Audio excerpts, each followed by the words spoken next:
Thank you everybody for joining the Indestructible Potatoes on another movie talk with your host Logan and the side bit. No, I'm just kidding. Steven, how's it going? And today, Steven, we will talk about a few different topics. Now, these genres will range a lot, very differently. Now, right now, we're going to talk about the James Bond franchise. Okay. It's changing up a bit.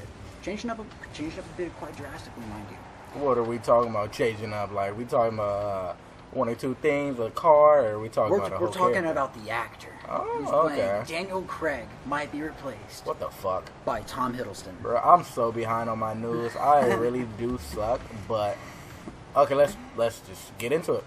Okay, well, Tom Hiddleston said that he is down for the next James Bond role. He says this, and I quote, he's ready for the physical demand for the movie. And Daniel Craig, as he stated in an interview, said that he would rather slit his wrists with a whiskey bottle. Now, I might be misquoting. Rather slit his wrists than do another James Bond film. Now, mind you, he didn't say that he wasn't doing another James Bond. He said, and I quote, he said he needed a break from the James Bond franchise because of the physical demands of the film. I mean, we all would need a break. You know, the dude kills. He's a great actor, but you know, I think I'm going to just reference him as Loki. You know, fucking Loki got hit by Thor. He hasn't done anything in Marvel for a while now. Yeah. And the last movie he was in was Thor the Dark World. And he was in there for less than 30 minutes at least. No, he was probably in there for a bit longer. Probably about the half. Yeah, they kind of gave him an alias at the end. Yeah. Or like him replacing Odin. Yeah. But I won't go into detail with that one, but just think about this. Tom Hiddleston, a dude who you could say could be James Bond. I see him more as a villain of James Bond. He has that smile, that smile that would kind of give him that devious little I have a master plan in my back pocket. You just don't know. You're literally you got that on the point, but I've seen. I can't list names, but I've seen villains play major roles, but I feel I'm iffy about it, but I think he has the style and the command and the action physique that to fill the necessary role. And I know I stated this before, but the dude looks great in fucking expensive cars, so that's half of the movie right there. So he's got that. Yeah. Well, another thing that I noticed was Tom Hardy is also being people want him as 007. And I won't complain. Tom Hardy is a fantastic actor. Yeah. And I can see him doing it, but it depends on his schedule, really.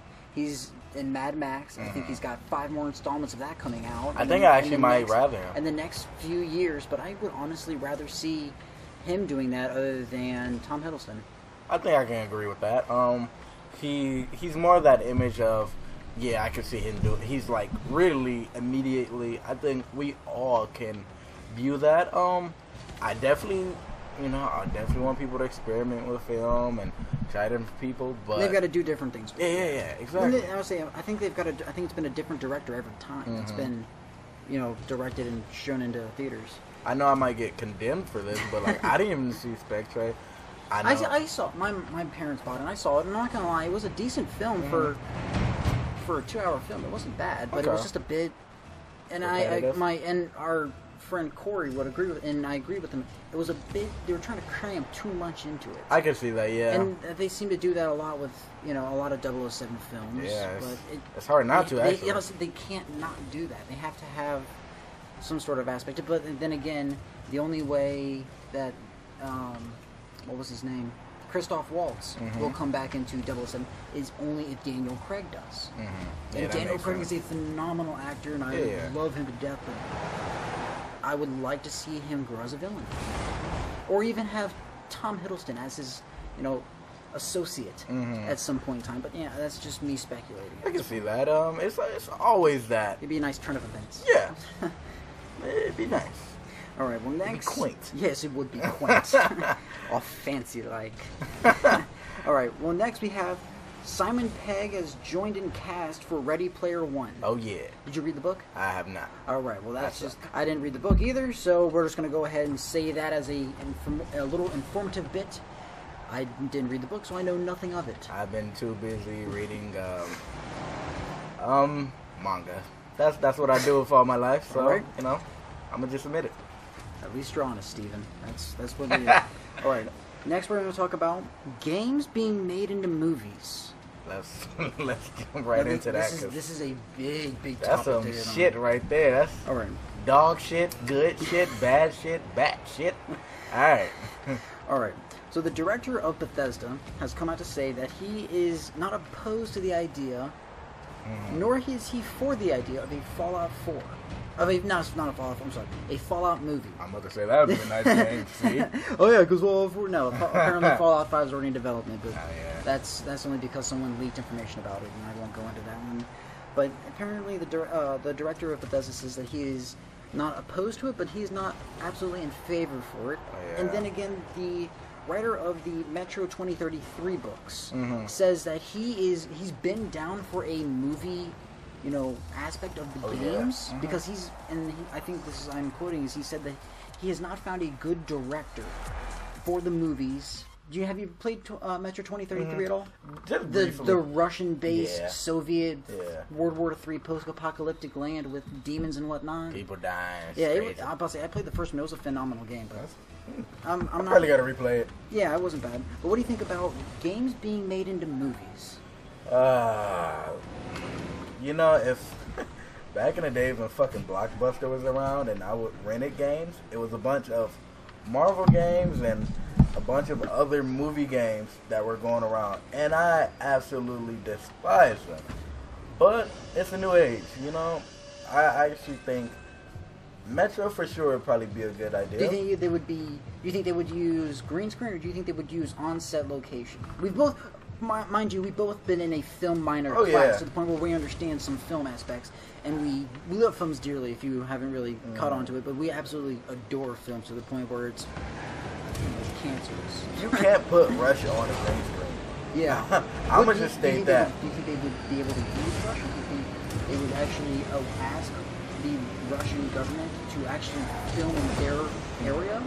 I don't know if they would be able to use it, but I'm sure there's some destination that has some post-apocalyptic aspect. Yeah, it has to. It has to be. And that would also work with a Fallout movie too. Yeah, it would. But it have to be set. Because you could use, as in New Vegas, you could use Nevada. Also, you could use Nevada for it because of the desert location that New Vegas was in. Yeah. Or you could use. It's like so many Boston, options. For instance, you know how they're using Boston in Fallout 4. You could make a kind of a world where it looks post-apocalyptic, but it really isn't. For instance, you could do I Am Legend aspect of it. Oh yeah, I could see that no matter what. But I definitely think green screen is going to play a part. I don't want it to play a huge part. Yeah, I wouldn't disagree with you on that. But I feel like they need to find a location that.